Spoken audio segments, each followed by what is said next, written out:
El desarrollo convencional se ha considerado a sí misma como el único modelo o la única opción viable para el desarrollo humano.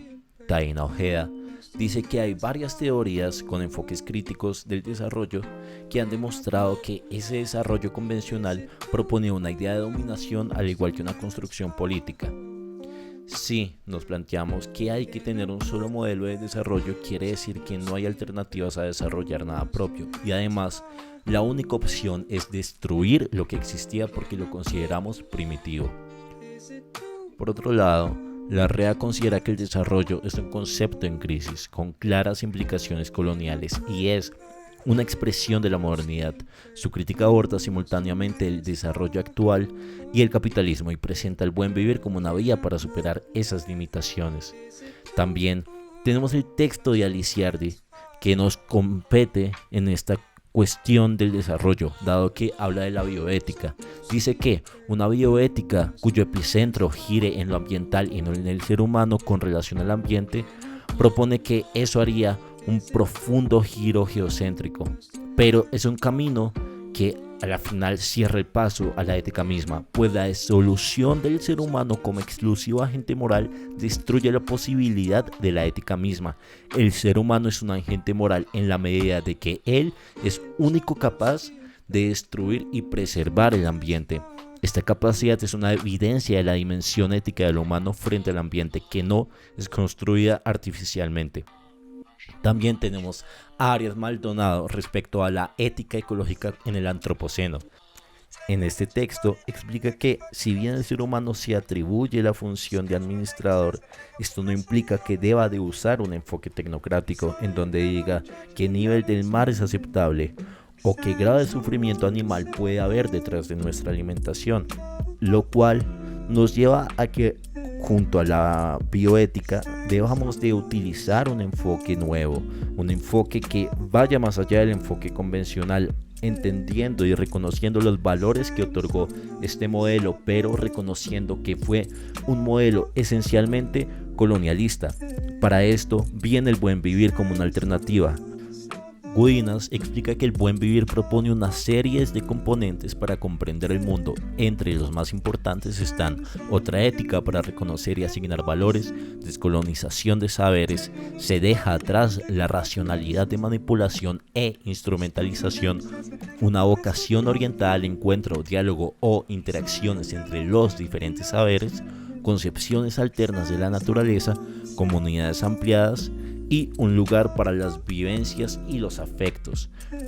Esto nos demuestra que el buen vivir cambia y deconstruye esa concepción del desarrollo convencional para dar paso así a, como su nombre lo dice, un buen vivir tanto para los humanos como para los no humanos, es decir, un lugar ideal para la casa común. El mundo y las interacciones que se observan dentro del mismo son a causa de intereses. En esencia, los intereses económicos y políticos influyen directamente en las políticas domésticas exteriores, marcando en gran medida las políticas públicas que afectan directamente a los problemas medioambientales nacionales e internacionales. De este modo, se busca responder la siguiente incógnita. Se puede afirmar que quienes niegan los efectos adversos del fracking y el uso del glifosato pertenecen a corrientes anticientíficas. Para responder a esta pregunta, primero se deben definir los conceptos principales y explicar sus principales consecuencias hacia el medio ambiente. Según Stone en 2016, la fracturación hidráulica o fracking implica la extracción del natural de formaciones rocosas poco permeables a gran profundidad. Este tipo de extracción sirve por medio de tecnologías de perforación vertical y horizontal, utilizando grandes cantidades de agua tratada químicamente inyectada en los pozos a alta presión. Este mecanismo de extracción de hidrocarburos es altamente controversial debido a sus posibles consecuencias medioambientales. El principal problema de este mecanismo es la contaminación de los recursos hídricos. La fracturación de un solo pozo requiere entre 9 y 29 millones de litros de agua. En consecuencia, se evidenciaría la disminución de la cantidad de agua disponible, lo que pondría en peligro los ecosistemas y la realización del derecho humano al agua y la alimentación. Por otro lado, no solo se perdería el agua utilizada para la fracturación, sino que pone en peligro la contaminación de yacimientos de agua aledaños a la perforación. Químicos como el metanol, buceno, tolutuleno y sileno son sustancias de gran toxicidad que están en riesgo de contaminar los recursos hídricos en las zonas de fracking. El segundo concepto clave es el glisofato, el cual es definido por Conde 2018 como una herbicida de amplio espectro no selectivo. La función del glisofato es de eliminar las malas hierbas en grandes cantidades sin discriminar las plantas por tipo.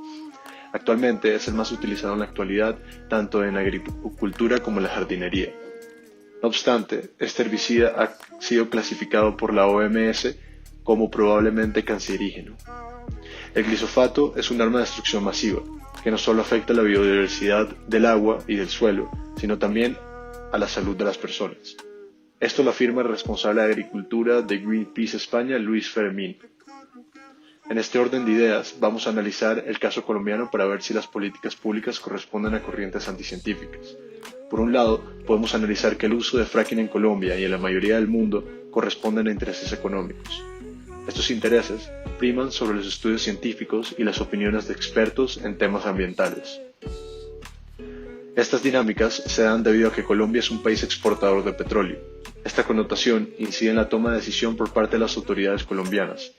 La posición que se toma cuando se aprueba el fracking es de tipo anticientífica, debido a que, aunque existan estudios y pruebas sustanciales que demuestren los peligros que presupone el fracking, se sigue adoptando políticas públicas que aprueban esta metodología de extracción de recursos naturales. El retorno de las aspersiones con glisofato pretende erradicar los cultivos ilícitos de coca. Sin embargo, esta medida acarrea consecuencias económicas, sociales y medioambientales que pueden afectar las zonas en cuestión. No obstante, esta medida responde a intereses políticos y presiones externas hacia el gobierno nacional. Es decir, se realizan estas actividades de aspersión por presiones de disminuir la exportación de estupefacientes hacia Estados Unidos. En síntesis, aunque existan evidencias científicas que prueban los efectos negativos del glisofato, los tomadores de decisión toman posiciones anticientíficas al aprobar el uso de este en Colombia. En conclusión, el fracking y el uso del glisofato tienen consecuencias medioambientales, sociales y económicas de gran importancia. Sin embargo, existen intereses en ciertas esferas de poder para continuar utilizando esos mecanismos. Es decir, podemos afirmar que quienes niegan los efectos adversos del fracking y del uso del glisofato pertenecen a corrientes anticientíficas, a partir del estudio del caso colombiano. Debido al proceso de industrialización, la pesca comercial ha ido encontrando formas masivas de captura de peces, haciendo que la emergencia ecológica crezca a un ritmo exponencial. Para el 2017, de las 600 poblaciones de peces que eran vigiladas por organismos de investigación internacional, el 31% estaba siendo objeto de pesca insostenible, principalmente de origen ilegal, y el 58% estaban ya completamente agotadas.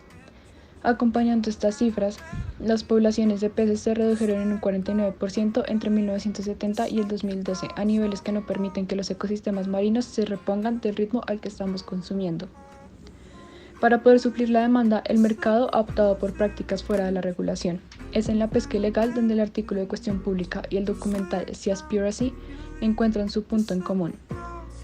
Esta práctica trae grandes consecuencias no solo ambientales, sino también socioeconómicas a mediano y largo plazo, como el desempleo y la inseguridad alimentaria en las zonas costeras, al no haber garantías que protejan a los pescadores artesanales frente a las grandes industrias pesqueras. Como afirma Carrer, la pesca ilegal es una práctica que se puede cometer de diferentes formas. Una de ellas es la pesca en áreas marinas protegidas que han sido creadas para resguardar la biodiversidad al interior de estas. El por qué llegan a estas áreas se puede deber a muchos factores. Por ejemplo, como se habla en Seaspiracy, la sobrepesca ha llevado a que el número de peces que se comercializan descienda en el mar, aumentando la necesidad de los cazadores de encontrar nuevos lugares con más peces para poder seguir supliendo la demanda. Por otra parte, la comercialización de especies exóticas tiene un mercado que deja muchas ganancias. Por ejemplo, en Colombia, la comercialización de especies como los tiburones martillo o los tiburones zorro. Pero la que, en mi opinión, es la razón que tiene más peso en Colombia es la falta de controles legales que en verdad resulten vinculantes para las empresas que están detrás de la pesca ilegal. En la Ley 599 del 2000, la pesca ilegal es reconocida como una subcategoría de los delitos contra los recursos naturales y el medio ambiente. Sin embargo, en muchas de las áreas protegidas no se cuenta con un plan claro de manejo que regule la pesca como en Yurupari. Este puede ser el punto central por el cual compañías como SeaTech deciden realizar intentos de pesca en zonas que son consideradas como santuarios en Colombia. Pero ¿por qué no han habido penalizaciones para estas empresas por pescar en áreas marinas protegidas desde el 2017, como lo es el distrito de Yurupari? Como se llegó a mencionar en Seaspiracy, muchas veces estas empresas están respaldadas por los gobiernos, en algunos casos llegando a subsidiar este tipo de prácticas que en el fondo esconden conexiones personales. El caso colombiano no es la excepción. El gerente de SeaTech, Diego Canelos Velasco, fue uno de los principales financiadores de la campaña a la presidencia de Iván Duque, hecho que posiblemente pudo resultar en que, en la reforma tributaria de diciembre del 2019, la captura, procesamiento y comercialización de productos pesqueros quedara exenta del IVA. La caza y comercialización en masa de fauna marina para el consumo ha llevado a que sus números desciendan de manera exponencial durante los últimos años, empujando a las compañías a buscar nuevos puntos de pesca. Sin embargo, este tipo de prácticas no solo es responsabilidad de las empresas, el proteger áreas como santuarios es potestad de los estados a cargo de estas zonas. Una reflexión que deja el documental alrededor de este tipo de prácticas es el ser consciente sobre el consumo personal de alimentos de origen animal. Sin embargo, este problema también debe ser atacado desde arriba. Y como reflexión que deja el artículo de Cuestión Pública, se les debe exigir a los países que pongan en práctica herramientas legales para controlar y frenar este tipo de prácticas al interior de áreas que son protegidas por los estados. No solo es suficiente que se declaren como áreas protegidas, se debe empezar a protegerlas en la práctica más allá del título.